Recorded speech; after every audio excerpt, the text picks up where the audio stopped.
Hello, this is Jeremiah Strackbein. We're with Blowfish Studios. We're an award-winning independent game developer and publisher based in Sydney, Australia. We strive to release original multi-platform games while collaborating with developers from around the world. As developers, we bring wealth, knowledge, and expertise to any partnership. We provide development services for porting and approval to all major platforms, localization, marketing, and promotion to the world. What we're playing here today is Obey Me. It's a 3D isometric co-op brawler. You're able to play as Vanessa, the Soul Huntress, and her companion, Hellhound Monty. They have different moves that you can merge together, so as you play, Monty will shoot a flame of fire, and Vanessa will also shoot something else, and they'll combine for a larger hit. Evil demons are manifesting physically as eerie growth all over the city, and Vanessa will fight against violent denizens from above and below while she unravels an unholy conspiracy around her. You collect souls from fallen foes for health and upgrades. There's about 70 or 80 different upgrades, 5 weapons that... Lindsay has already died once. It is a little bit of a difficult game. The demo is set a little harder, but once the full game comes out, you'll be able to choose easy, medium, or hard. So now, the game's got a lot of really good storyline to it. What would you say is the best takeaway for people who are looking at this game for the first time, to think of what the game really truly is? Well, they love the variety of moves that are available to them, the upgrades available, the different weapons. The combo system is really diverse, and you can switch weapons mid-combo, and based on that, you can come up with, endless combinations of combos. You can also upgrade Monty as well, so once you're fully upgraded, you're going to be an unstoppable force. But also something to keep aware of is that there isn't enough upgrade power to upgrade everything fully in the game. So you're going to have to be really picky and choosy what weapon you upgrade or what skills you branch out into, because there's not going to be enough upgrades available to get everything. Lindsay's learning the rules for the abilities. She's gonna kick the butt now, right, Lindsay? God, I don't know. In this demo, they're just teaching you how to play, so you have different inscriptions on the ground telling you what to do. So in this case, they're showing you how to do the trigger move. Lindsay, you're supposed to have done the trigger move.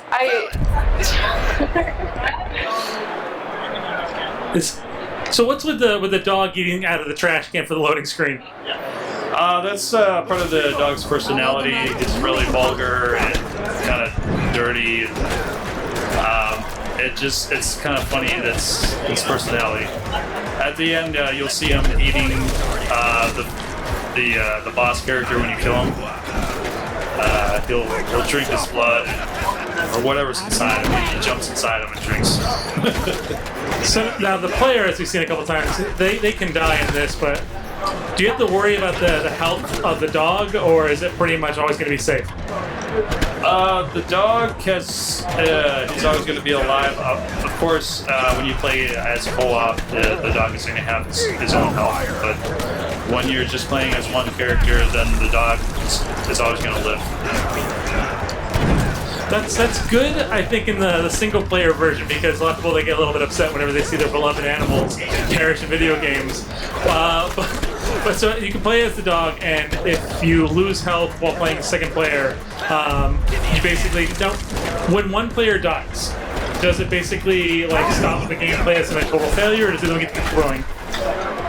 It just keeps going. You don't have lives per se. You just start over from the last checkpoint. When it's co-op, it's a little. You won't go back to the checkpoint unless both die. You know. So then, like, if you progress further, and the one player dies, you can basically respawn at the next checkpoint station. Pretty much. And the main player is Vanessa, so she's usually the one that if she dies, you go back.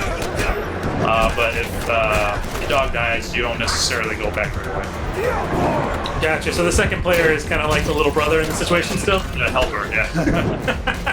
So, yeah. If you've got any family or little brothers, you can always make them play as the dog character. Some people might actually prefer that, to be honest. Yeah, I mean, if you have a little brother or little sister that are just starting out gaming, you know, you can have them help out. Well, that dog is vulgar. Right, yeah, it's just...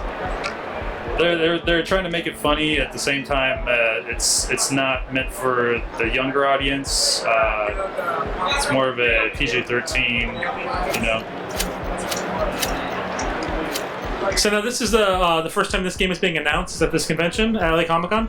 No, it's been announced probably about 6 months ago at PAX South. It's actually going to be available on all systems, coming out in February next year. Right now, we have the PC version is all ready, but we're just porting it right now. So we're going to do a simultaneous release on all platforms once we have the localization finished and the porting. That's pretty cool. Are you going to do any physical copies as well, or is it pretty much going to be a digital copy? That might be in the works.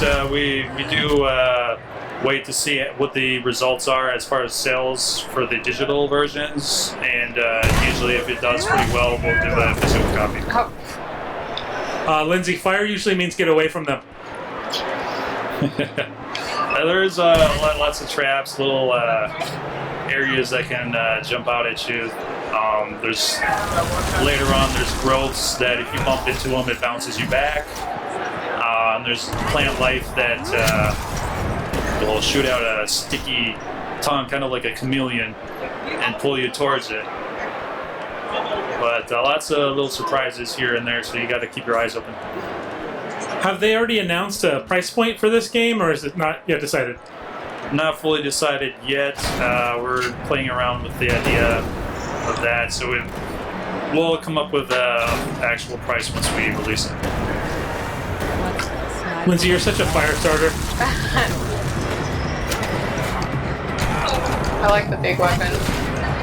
That is a pretty cool weapon. Oh, I always have to. And the hammer, it deals more damage, but it takes longer.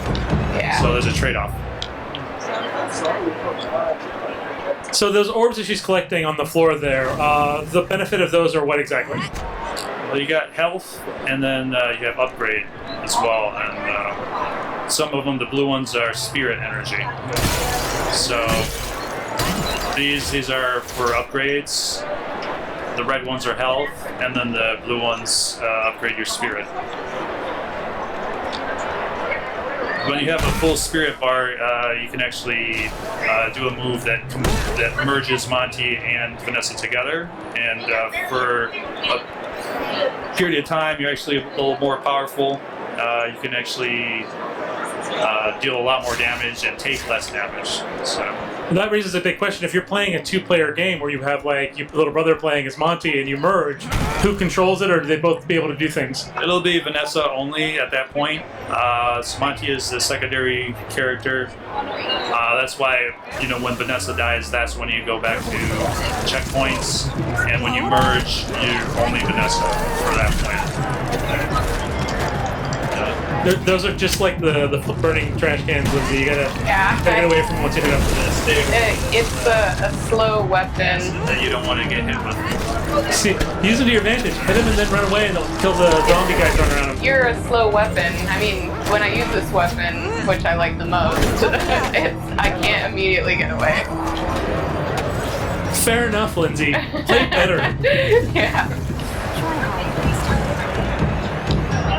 So she's been playing this for a bit now, unlocking upgrades, things like that you can do, learning about the game. How long do they believe the game will last play-wise if you just had to do one sitting?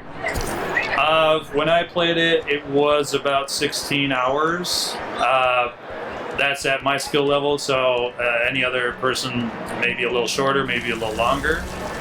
But that's a good benchmark to think about it. It's going to be about 16 hours. Now, I know you said that you're limited in being able to do all the upgrades because you don't get like enough upgrade, like power upgrades to be able to get everything. But is there a like? Well, there's those things you talk about when you bump into it, they bounce you back. Is there anything like maybe Save Game Plus or anything that's in the works? You're going to be able to save your games periodically. There's, I think, 3 or 4 slots that you can save a game in. So if you need to stop playing for a little bit, you can save your game and continue later. Oh no, I mean Save Game Plus, specifically like when you play the game through and you can play it again, but you keep the benefits from the prior game at all? Yeah, so yeah, you're going to be able to reuse your power-ups. But then the replayability of the game has to do with starting over fresh and then just upgrading something else differently. So that just makes the game more replayable. So the second time you play, maybe you can upgrade one of the different weapons and see how you fare with that. That one just blew himself up. You see that, Lindsay? Yeah.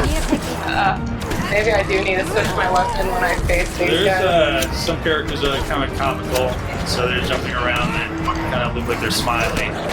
They are dangerous though, so you gotta be careful. They're kind of like the wild cards. They attack and they also run away scared. Stay down. There also seems to be a nice little change in the dog when you know danger's around. So the dog, although also teleporting, looks normal-ish to a degree with the red, and then once there's a villain around, it basically like bursts out with more power, right? Right. Yeah. So it's basically like what he can use some of his power to increase his damage. He also has different forms. So it just has Vanessa can upgrade her weapons. Monty also upgrades his energy level. So like I told you at the end of this demo, he actually eats the boss, and that makes him get these green growths. But he's once you play the game, you're actually able to switch back to the fire version of him or the infected version of him. And then later on in the game, there's a couple other upgrades for Monty as well.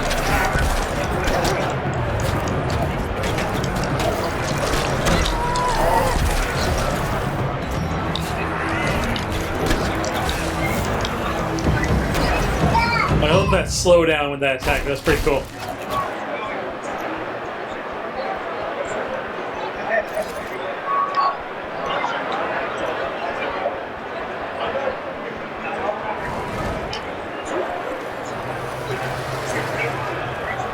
The levels are pretty explorable. There's different areas that you can go and get power-ups. But then you have to backtrack a little bit. To get the game fully 100%, you're really going to have to explore a lot and look into every little corner. So there are a couple like collectibles to get? Yep. There are books that you can get that once you read them, it gives you a little more background for the game. There's other areas that you can go to get more power-ups, more health. There's a crystal you can get that will increase your total health. So every time you get 3 of those, it increases your total health. I think that's what she just found earlier, was that crystal, yeah. So it definitely benefits you to go exploring around. Now, we know the game runs with checkpoints. As you said, they're 100%. You have to go back and grab everything, explore any crannies. Are you able to go back to an earlier checkpoint area, like fast travel to it in a way, and kind of replay it again to upgrade your how many percentage of the game you completed? I don't think so. I think you just have to play forward. I don't know if it's gonna re-checkpoint you if you go back to a different checkpoint. I have to play again. I wasn't keeping track of that when I played. But there is a way that you can actually play through the game and actually get 100% by just going straight forward. But you just have to make sure that you check all the hallways and all the nooks and crannies, and make sure you break open all the containers.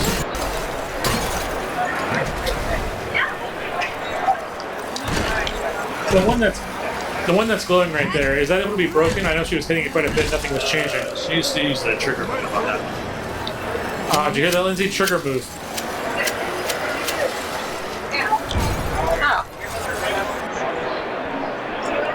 You missed that one earlier then, right? Yeah. It's too late now, you've gone too far. Well, it's okay, she's got full soul power right now. So is this the final boss thing? This is the boss of the demo.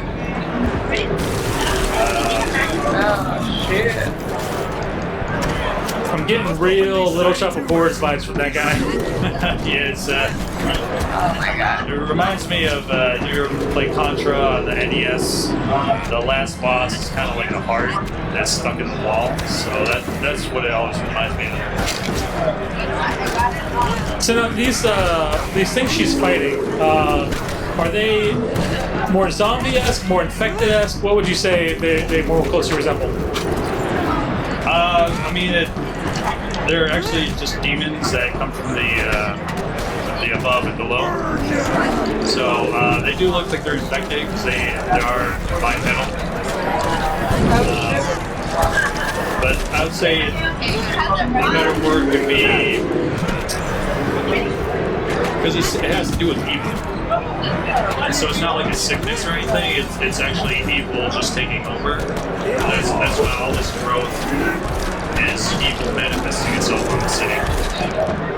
So.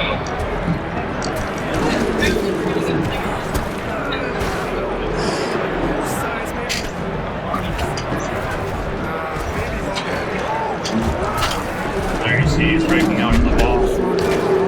You're in trouble now, Lindsay. Yeah. Hey, Lindsay, look out for his everything. Yeah.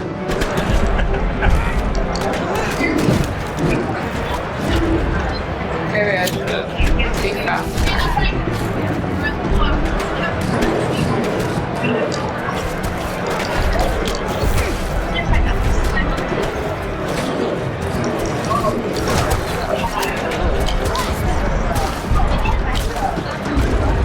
Oh, my dog, no. Oh, he didn't, okay. He's not gone, Lindsay. I'll be back. That's nice of them to give you, what was that? That was spirit orbs?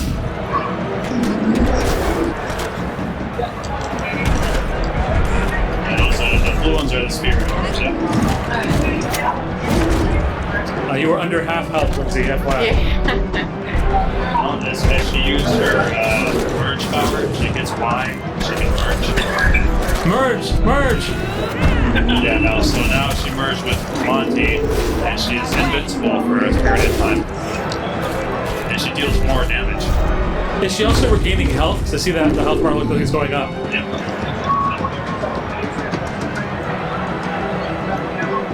So, the bottom bars are the spirit health, so spirit, now she used it all up.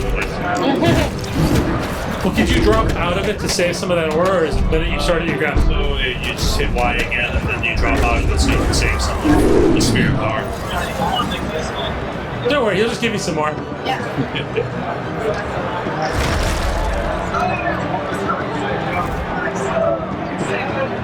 Don't fall into the... If they fall in there, Oris regains health, so... What? No. No! Come on. Oh, come on. That was a fast one. What if I fall in? That's a nice little element of the boss battle. Instead of just like, it doesn't move and it gets itself back.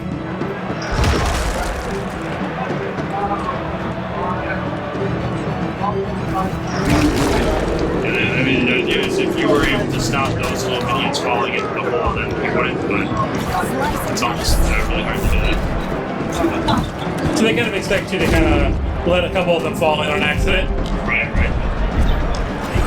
I suppose if you were playing co-op, the other player would be able to actually manage to get the other side.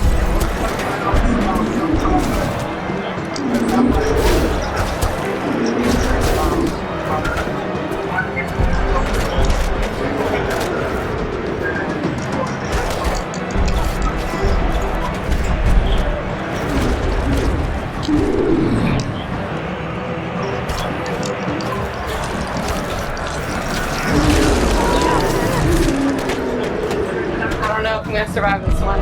You got this, Lindsay. I believe in you. She's almost done. Oh my With her God. life. Yeah. Yeah, I guess. Yeah, her energy's almost. The key is to go move in, hit him a couple times, and then teleport out. Yeah. So wait till he strikes, hit him a couple times, and then warp out.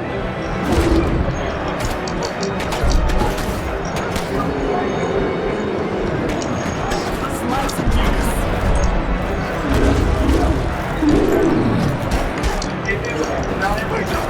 Oh no. I forgot. Okay. You got me. And there is the end of that one. Yeah, pretty close. That's actually, it's pretty cool. Lindsay, what do you think? I like brawling. I didn't think I would, but actually, this is getting a lot of stress out. So you're saying is this is like working through some issues? Yeah, especially when I have a dog companion, it's really helpful. Even if he does swear and says inappropriate things? Yeah, it's what I'm thinking, so. But yeah, this is a really cool game. Thank you so much for giving us the time to try it out. Really appreciate it. And then, is there any place they specifically go if they want to find this game? Right now, you can go to blowfishstudios.com, and we should have it listed on our game section. We do list all our games on our website. Once it comes out, it'll be on all systems. You can download it straight on the stores on the games. So it's going to be on Xbox, PlayStation 4, Switch, and Steam. Perfect. Well, thank you so much for your time, and we'll look forward to this game when it comes out. Thank you. Thank you.